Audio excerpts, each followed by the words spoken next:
Now, for 27 years, the BC Professional Firefighters Burn Fund has been holding its annual Bright Nights fundraiser in Stanley Park every December. That is until this year. With the news that the Stanley Park train will remain closed, the charity is now working to find a new location for their fundraiser, a new place for that massive display of Christmas lights, all set up by BC firefighters. With us now is Jeff Sauvé, the charity's executive director. Jeff, hi, good afternoon to you. Hi, how are you? Thanks for having me on. Now, Nice to chat with you again. yeah, you too. So can you take us through the timeline here? I mean, just when did you decide that you needed to find a new location for the fundraiser? You might recall about 2 months ago when it was announced by the Parks Board that the Stanley Park train will not be up and operational this year.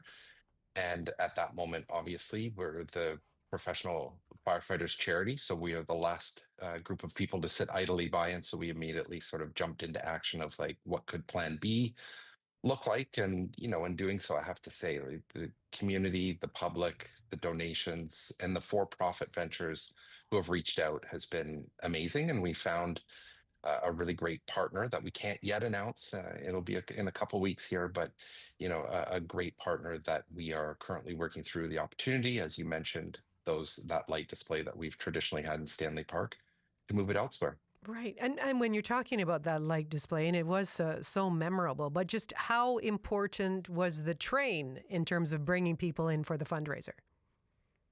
The train has for 27 years been our primary event fundraiser that accounts for about 20% of our budget, again, on average over those 27 years. And, you would have followed the train and seen that it's had mechanical issues. So there's been a ton of pride in making sure that the Bright Nights display that, as you mentioned, the professional firefighters set up on behalf of the charity, that continues, and it always has, and it will again this year. Now, just how much of a challenge has it been, though? Getting people out to Bright Nights over the last few years, particularly with, train issues, the pandemic, and the inconsistency, I guess, with the train overall. I mean, just in terms of how much you usually raise and how much you were able to raise more recently. Yeah, that has been challenging. Obviously, the train is a major draw and provides critical mass there, and we are reliant on people chipping in as they come and go out of the event. And we did get a percent proceed of the train sales. So knowing that the train wasn't going to be operational and that would leave a gap in our budget, we pivoted to looking for what Plan B could look like. But yeah, it was disappointing. And again, as you know as well as anyone, it's a very cherished, longstanding 27-year tradition that for the first time won't happen this year in Stanley Park. Yeah, how much do you usually raise at the annual event? Hundreds of thousands of dollars. I mean, when we had the trains operating, then so there are multiple trains that go around the 2 kilometer loop. When all of the trains were up and operational, it would be upwards of $400,000 or $500,000. But over the years, when certain trains have fallen into mechanical issues of a wide variety, it hasn't been that much, obviously. But I'm proud of our charity to the point that we've always found a way to make sure that we do raise the needed funds to deliver on the amazing mission that the professional firefighters charity does. Right. This year the park board is now hosting an event called Harry Potter, a Forbidden Forest Experience in Stanley Park, when it would have previously usually been hosting Bright Nights, as you well know. But to be clear, that was a decision that was made after you had already decided to find a new location? That was a decision that is completely unrelated with the burn fund. Okay. Yeah, we had no influence or say or involvement in making that decision.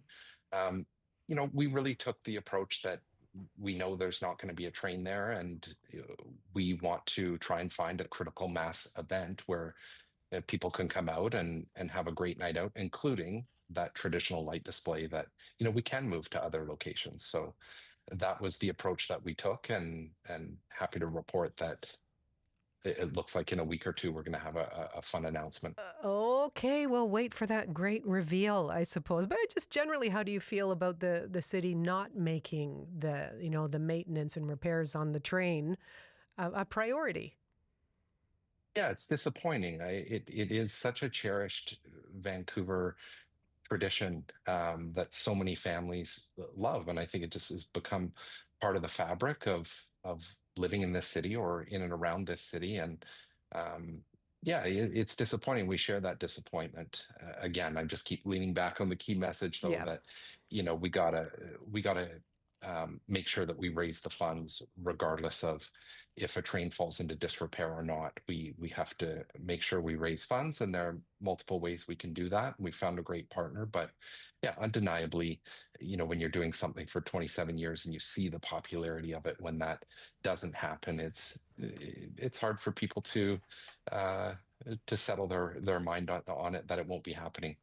Well, it's really good to connect with you today, Jeff. Thank you very much, and we wish you well. And yes, you've made it very clear that that's going to be announced within the next week or two. So we'll be watching for that big reveal in terms of where you will be moving your fundraiser. Okay. Well, thank you, and you've always been such a great friend of ours, and we appreciate it. So thank you for having me on. Take good care. That is Jeff Sauvé, the Executive Director of the BC Professional Firefighters Burn Fund. So again, there will not be a Bright Nights fundraiser in Stanley Park this year. We're on the edge of our seat waiting to hear where the firefighters are going to be setting that up in the future. It's a big fundraising event for them.